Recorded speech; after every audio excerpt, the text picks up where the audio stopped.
Bismillahirrahmanirrahim. Apa khabar semua rakan-rakan di luar sana? Uh, Sepatutnya malam ni saya ada webinar bersama dengan grup saya, tetapi ada kekangan yang tidak dapat dielakkan. Jadi saya buat video di sebelah petang dan akan dihantar kepada mereka.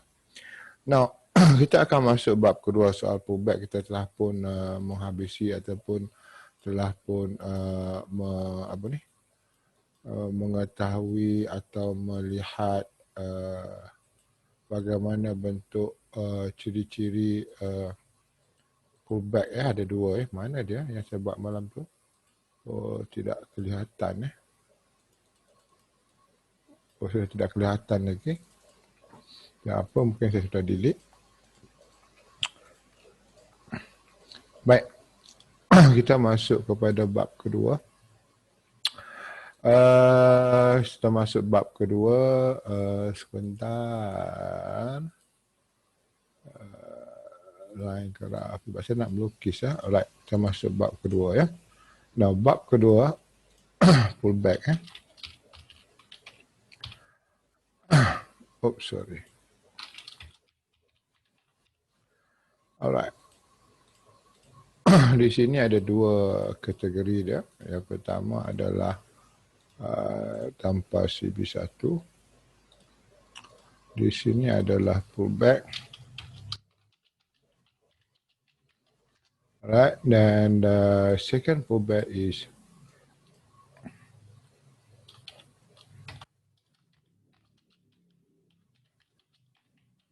baik. Bila kita nak membincangkan yang ini, solution dia, solution yang ini tidak boleh digunakan pakai untuk pullback tanpa CB.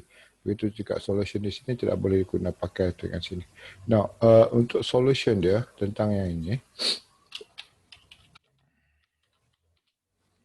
solution dia ya. Tapi sebelum kita pergi kepada solution, kita kena define dulu apa yang dikatakan dengan pullback dengan CB. Now, pullback dengan CB ini adalah bila mana kita melihat satu market ni membuat satu kenaikan atau penurunan yang secara stabil kita melihat ini adalah trend, makanya kita melihat jatuhan ini memecahkan halangan. Alright? Memecahkan halangan. Alright? Mungkin saja yang ini merupakan satu trend di bigger time frame, tetapi kita melihat ada satu halangan yang jatuh di area sini. Alright? Now, yang ini pula adalah pullback bila mana kita melihat sharp.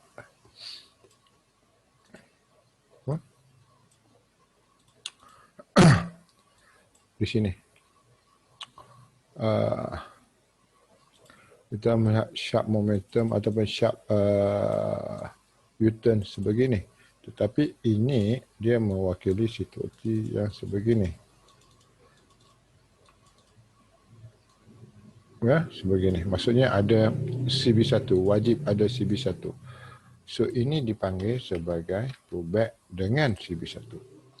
Baik, untuk menyelesaikan solution dia, yang pertama sekali adalah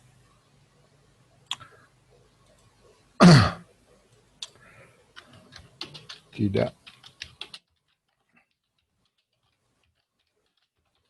tidak perlu bertukar time frame, wajib dengan time frame yang telah pun kita lihat dan analisa. Maksudnya, jika kita sedang memerhatikan time frame H4, makanya kita remain dekat time frame H4. Sekiranya kita memerhatikan time frame H1 untuk kita trade, maka kita remain dengan time frame H1. Okey. Yang kedua,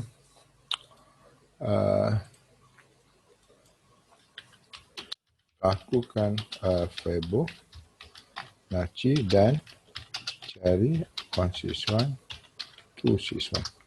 So, lakukan Fibonacci dan dapatkan level 161, 261 sebagai tempat untuk monitor as a ending of the pullback. Okay. Kemudian, yang ketiga, ini adalah paling penting sekali. Pastikan CF besar tiada CB1. Maksudnya, Maksudnya, semasa kita sedang memerhatikan di time frame H1 dan kita melihat CB1 break. Nah, something yang harus ada dalam kepala kita adalah apakah ini trend atau pullback. Trend yang baru nak bermula ataupun pullback. Alright.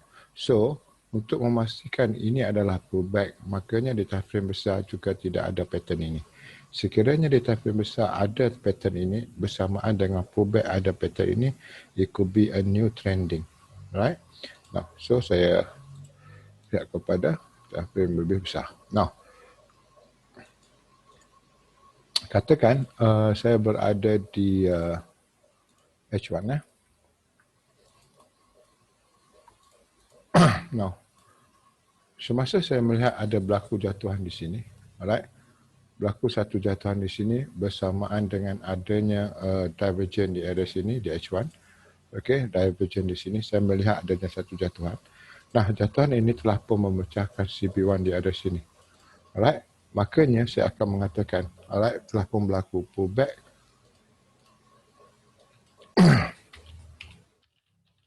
dengan CB. Alright, dengan CB1. Kemudian saya buat satu penarikan Fibonacci base pada sini dan atas sini. Nah, target saya awalnya adalah berada di kawasan 161 dengan 261. Which is dia telah hit dengan nicely. Tetapi di 161 nak naik kena ada CB1, which is CB1 ada di sini. So dia tak pecah. So impossible untuk dia pecah. So dia turun lagi sekali. Dia turun di sini. Bila dia turun di sini, dia kena naik dan dia kena pecahkan CB1 di area sini. Okay.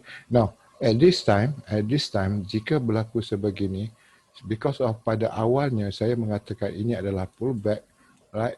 Ini adalah pullback daripada sini sampai sini, alright?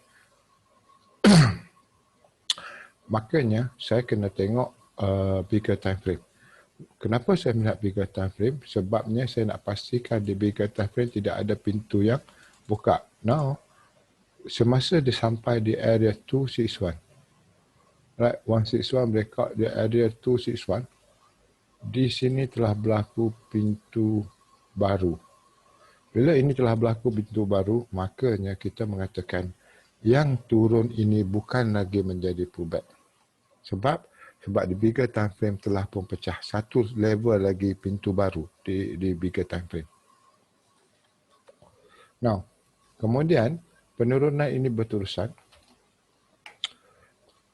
Kita buat lagi satu penarikan Fibonacci. Sekarang ini, market ini telah pun berhenti di sekitar 423. Nah, kalau kita nak mengatakan ini adalah pullback, maksudnya ini range dia. Dan pullback wajib berlaku maksima adalah di kawasan 261. Nah, apabila dia dah sampai kepada 423, maksudnya dia telah buat new low, so kita tidak boleh mengatakan ini adalah pullback. Maksudnya ini adalah kemungkinan satu trend baru. Nah, kita lihat kepada bigger time frame, apakah juga telah terbuka pintu baru? Ya. Di daily telah pun terbuka satu pintu baru untuk satu jatuhan selepas pada dia break 261. So kalau di H1 break 161 jadi pintu baru H4, di H4 break 261 jadi pintu baru untuk daily. So kita lihat di week. So di week juga telah pun terbuka pintu baru apabila dia hit 4223. Di sini pintu baru dia. So dengan ini saya boleh mengatakan bahawasanya buat masa ini jatuhan ini akan bersifat sebagai trend di bigger time frame. Okay, so right for now kita sedang melihat satu kenaikan. Right, kenaikan selepas dia hit kawasan 423 di H4. Now, critical line saya ada berada di sini. Critical line saya berada di sini. Bawah daripada sini saya akan mengatakan dia adalah pullback. Tetapi the moment dia break di sini, makanya saya akan cari satu pullback di sini dan saya akan ambil posisi buy untuk naik ke atas. Okey. Nah, apakah ini pullback ataupun trend baru? Selagi mana yang ini tidak mampu pecah di bigger time frame iaitu di area sini, makanya dia adalah pullback. So, masuk kata untuk CB1 break, pullback dengan CB1, anda kena rely on the bigger time frame. Kalau bigger time frame, contoh kalau saya boleh buat dia begini ya. Now, untuk the bigger time frame, kalau untuk memahaminya dengan lebih senang, saya akan mengatakan begini. Okay. Sebentar. Saya akan mengatakan begini ya, contoh dia. Now, semasa market ini naik, alright, dan juga naik, kemudian dia ada buat satu CB1 break di area sini, kecil saja, dan dia turun. Now, ini let's say kata diri di H1. Right. Anda akan melihat mungkin di H4 begini ya.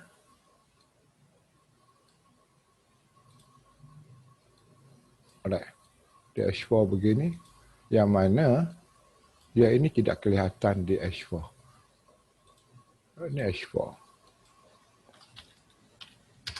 So, selagi mana H4 ini turun dan tidak memecahkan di sini untuk membentuk satu pergerakan baru, whatever yang berlaku di H1 adalah sekadar pullback. So, ini adalah CB1 H4. Okey, iaitu bersamaan dengan di sinilah.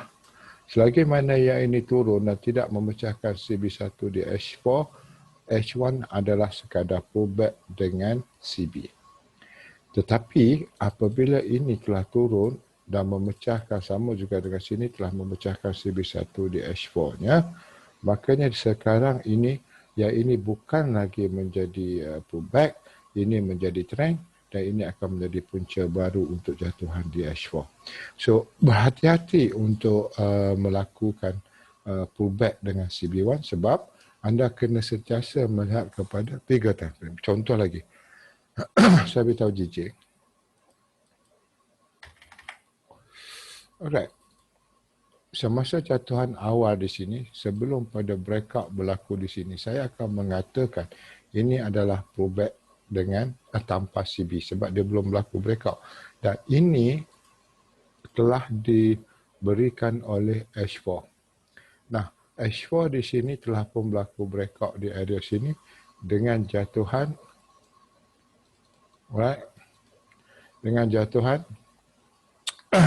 di area, so kita mensasarkan di area zone 423, tetapi di sini telah berlaku satu breakout di area sini dengan sasaran untuk pullback kenaikan berada di sekitar sini, di area sini. Okay. Now, untuk di daily kita akan mensasarkan market ini naik untuk buat pullback di area 161 zone punya ni lah, 161 punya zone. So, yang ini bukan lagi menjadi pullback sebab di sini telah berlaku breakout di area daily. Pullbacknya hanya di, tidak juga di di week, kerana week juga telah pecah. So, saya mensasarkan lebih baik kita mencari sell dengan menunggu endingnya pullback. Alright. So, yang ini akan naik. Di H1 kita dapat melihat dengan jelas bahawasanya telah berlaku pullback, perlu berlaku pemecahan dari situ dengan mensasarkan di sini sudah ada dua. Nanti saya akan beritahu kenapa which one is better to have a point as a Fibonacci punya. Alright. Alright. So kita telah pun berada di sekitar sini dan saya mensasarkan di area sini. Okay, which is di area situ juga adalah area zone 161 untuk 161 untuk H4. Now, fahami bentuk dia kerana dengan adanya pullback ini kita dapat menilai ataupun melihat di mana jatuhan. Kalau lihat di sini, kenapakah market ini berhenti di sini? Punca kenaikannya adalah di sini dengan kita buat satu penarikan Fibonacci, makanya kita telah pun di body, di shadow, tak ada masalah ya. kita telah pun berada di sekitar 261. Alright, 261. Kemudian di sini telah berlaku breakout di area sini, kita mensasarkan jatuhan boleh sampai ke area 261 di sini, mungkin juga boleh sampai di area 423. So untuk itu kita menunggu kenaikan di sekitar zone head and shoulder ini juga boleh, dan obviously di sini adalah merupakan tempat pullback lah. So kita pergi kepada H4, kita dapati di H4 di sini telah pun berlaku breakout, tarik Fibonacci. Yes, dia telah pun berada, dia ada di sekitar zone 161. Alright, 161 di daily, 161 di sini adalah merupakan zone head and shoulder. So jelas menggunakan pullback dengan CB, kita mampu untuk membaca market ini untuk pergi lebih jauh, dan juga dengan adanya pullback dengan CB juga kita mampu untuk melihat apakah trend ini sedang bermula ataupun dia sekadar pullback. So inti patinya tetap bersamaan dengan SOP Musang, iaitu wajib ada ada CB1. Alright, itu dulu saya sudahi, dan dalam grup saya akan bahaskan dan ini dengan lebih detail nanti. Sepatutnya malam ini, tapi saya ada kerja yang perlu diselesaikan. Kalau sempat malam ini saya akan bersama dengan mereka. Kalau tidak, tonton dulu ini, mungkin kita buat untuk malam besok. Okey. Assalamualaikum warahmatullahi taala wabarakatuh.